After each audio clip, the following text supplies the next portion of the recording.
রুশ president Vladimir পুতিনের সঙ্গে আলাস্কার বৈঠক অত্যন্ত ফলপ্রসূ হয়েছে বলে জানিয়েছেন মার্কিন প্রেসিডেন্ট ডোনাল্ড ট্রাম্প।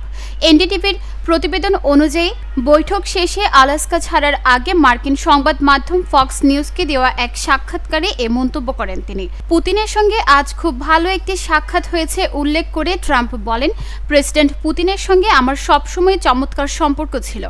বৈঠকের ফলাফল জানতে চাইলে ট্রাম্প বলেন, পরে কি হয় তা আমরা দেখব, তবে আমি দেখতে চাই মানুষ মারা বন্ধ হোক। পুতিনের সঙ্গে অনুষ্ঠিত বৈঠকের মূল্যায়ন করতে বলে ট্রাম্প জবাব দেন 10-এ 10। তিনি বলেন, আলোচনায় আমাদের মধ্যে দারুণ মিল ছিল। ট্রাম্প আরও বলেন, এখন ইউরোপের দেশগুলোকে সম্পৃক্ত করে একটি চূড়ান্ত চুক্তি করার দায়িত্ব জেলেনস্কির। আগামীতে রাশিয়া ও ইউক্রেন সরাসরি আলোচনায় বসবে। সেই আলোচনায় পুতিন ও জেলেনস্কি দুজনেই থাকবেন। ট্রাম্পের কাছে জানতে চাওয়া হয় ইউক্রেনের যুদ্ধভূমি বদলের মাধ্যমে কিভাবে শেষ হতে পারে।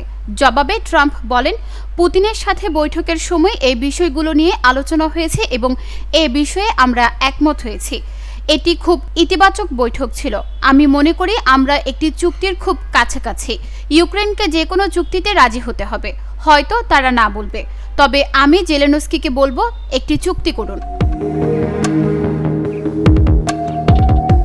এদিকে রাশিয়ার প্রেসিডেন্ট ভ্লাদিমির পুতিন বলেছেন, ডোনাল্ড ট্রাম্প যদি 2022 সালে যুক্তরাষ্ট্রের প্রেসিডেন্ট থাকতেন তাহলে ইউক্রেন সংঘাত শুরু হতো না।